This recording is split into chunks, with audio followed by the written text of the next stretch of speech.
Okay, so let's talk about how to make money from corporate partnerships and brand partnerships on your social feeds. So, here's some of my observations and tips for people who want brand partnerships.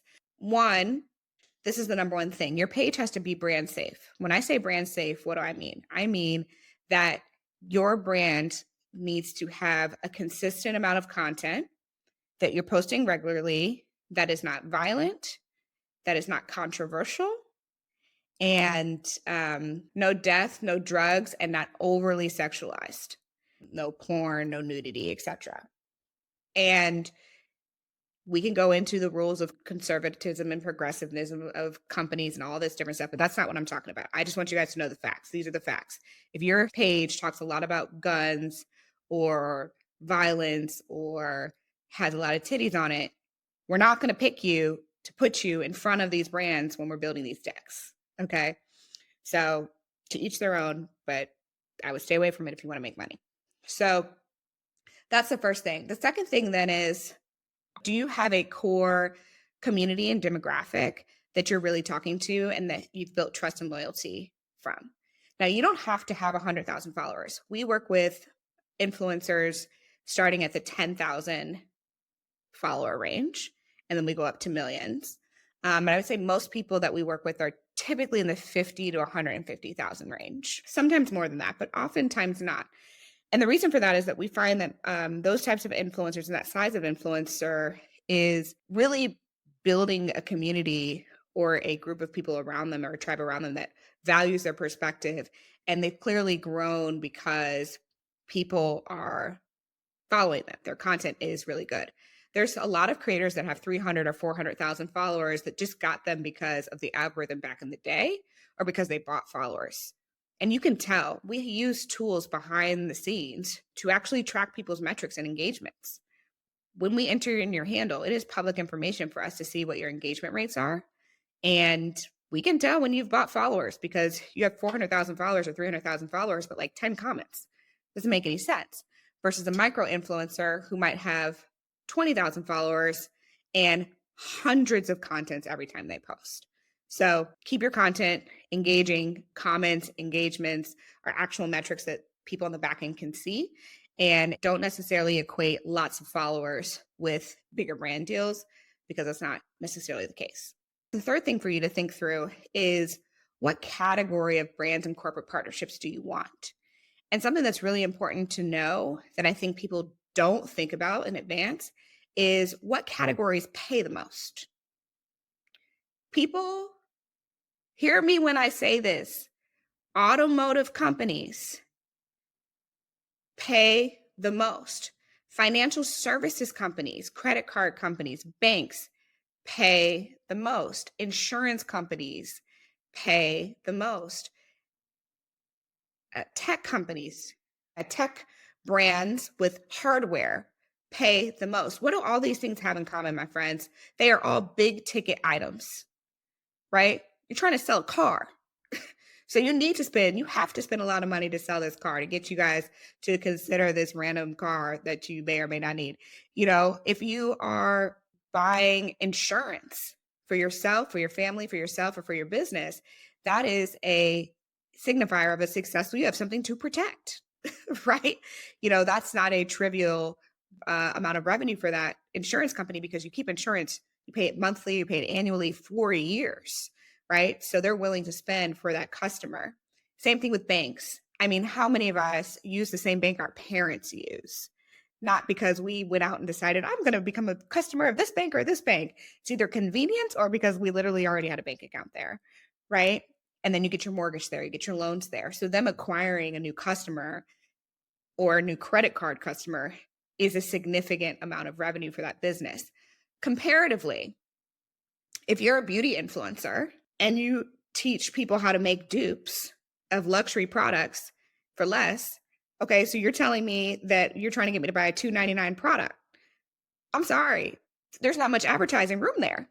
So be careful what category you put yourself in from the beginning, because that can have an indication of the amount of money that you're going to make over time. Now, there's obviously people who are flukes. There's people who are outliers, the people who are extraordinary, your Jack Hyenas, your Alex Earls, Yes, those people are amazing, but like again, they're outliers. I'm talking to the average content creator, average influencer, average person who's making 50 to $85,000 a year from brand deals.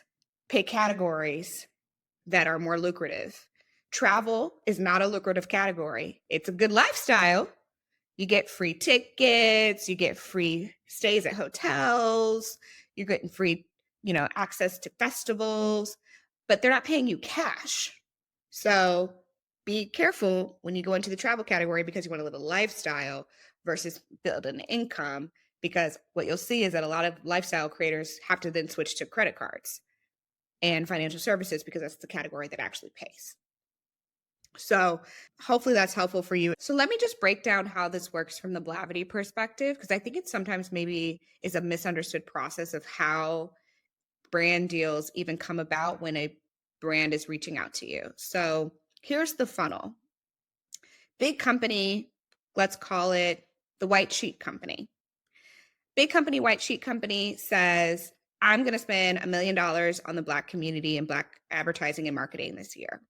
So then they go out to Black advertising agencies or Black publications like Blavity or Essence, and they say, I've got $1 million to advertise to the Black community over a 12-month period of time. Please fill out this RFP. RFP stands for request for proposal. And they say, give us a plan at the $200,000 level, the $500,000 level, and the $1 million level. And in this plan, we want you to include 5 to 10 influencers. We want you to include a video, and we want to include some sort of event. So then my team sits together and they say, all right, what products do we have available for White Sheet Company that's going to fit the category of person that they're looking to reach? They're looking to reach college students, people who are about to have kids, and typically women, Black women. So we say, okay, great. We've got 2190, we've got Blavity U, we've got all these different products, and we're going to put it together. And then we have someone in-house who also says, all right, guys, here's 15 influencers who match that profile. They're soon to be moms, or they've got kids going into college, or these are college students on TikTok that have their big audience. And they send our internal team that list. And then that list, our sales team or our integrated marketing team will look at it and say, all right, we like these 5 to 7. We're going to directionally put these 5 to 7 into the pitch deck back to White Sheet Company so that they can get a sense of the kind of people that we think are best fit for this campaign. Okay.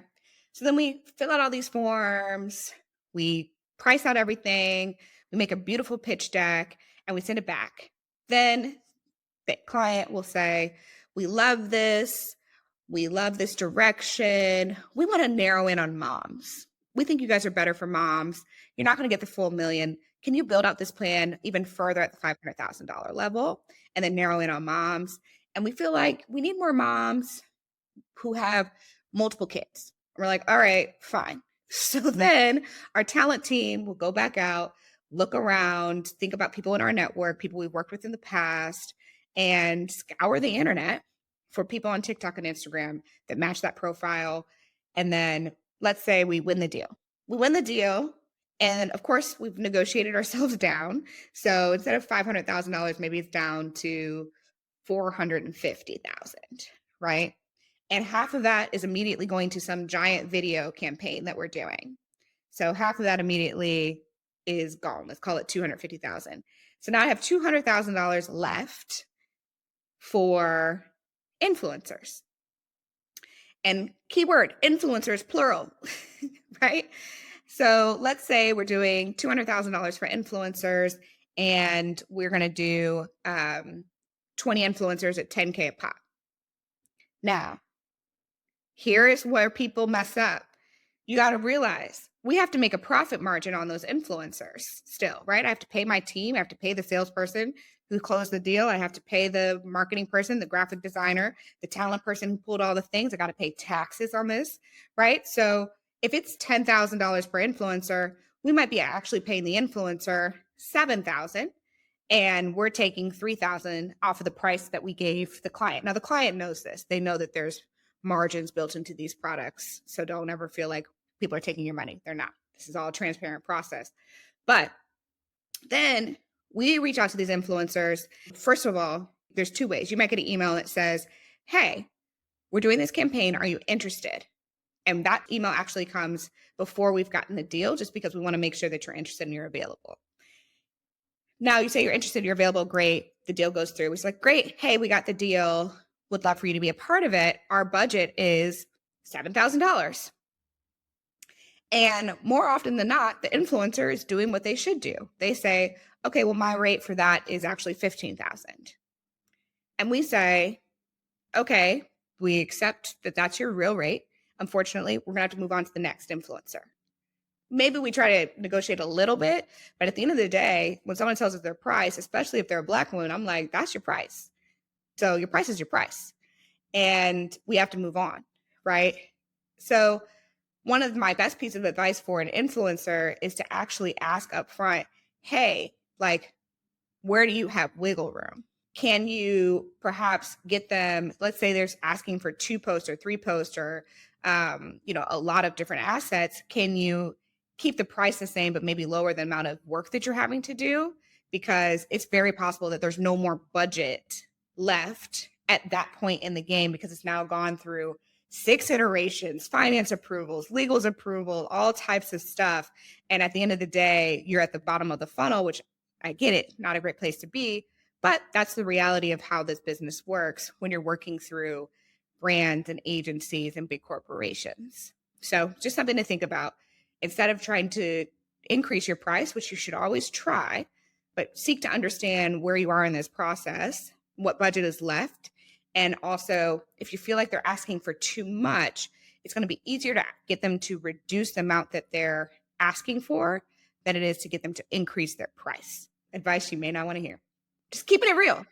How I record these solo episodes, if you don't know, is actually I sit on them with my chief of staff and we have a conversation. So if it ever feels disjointed, it's because we're usually talking about something.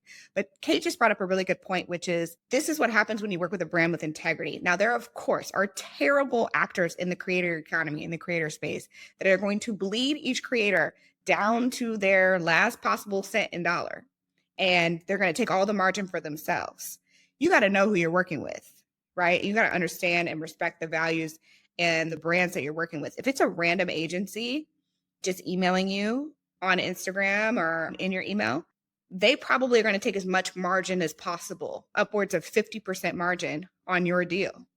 If you're a brand like Blavity, where we want to work with influencers over and over and over again, and I have to see your face and our team knows who you are, and you're coming to Afrotech or you're at, 2190 events or whatever, then yeah, we're going to do right by you, because that's just how we operate, right? And we want to have long-term relationships with people, and we want to make sure that the content's really good and everybody feels good about it. So that is a really important thing. It's just to keep in mind when you're working with these brands or these agencies, what kind of long-term relationship you might be able to have with them, and get to know the people who are making the decisions and make sure that they're people who share the same values that you have.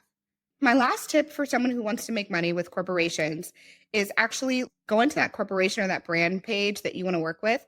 Look at the people who've tagged that in their tagged pictures, and look at the hashtags that they're using. Like, let's say it's a credit card company. So you might put credit card company ambassador, right? You might look at that hashtag, or partnered with credit card company, insert credit card company. And then you can see the kind of brand campaigns that they're doing and influencer campaigns, and get a sense of the type of person that they're hiring or they're working with, the type of content that they're having that person make. It's really helpful. It has been helpful for me when I'm trying to think through, do I want to be a mom influencer or baby influencer? I go to the pages of, Great Go Baby or Duna, and I look at the tags and who they're paying to make content. And I'm like, okay, do I want to do the same kind of content she's making? Yes or no? If it's not a heck yes, then it's a no for me, right? Versus if I go to a page for a computer company or a software company, I'm like, oh yeah, this is cool. I would love to test this software and then teach people how to use it. Or I would love to teach people or talk about this video game, or I would love to even design, I would love to talk about buying your first piece of art, so go ahead and look and try to do some of your own detective work to figure out what they're naturally paying for.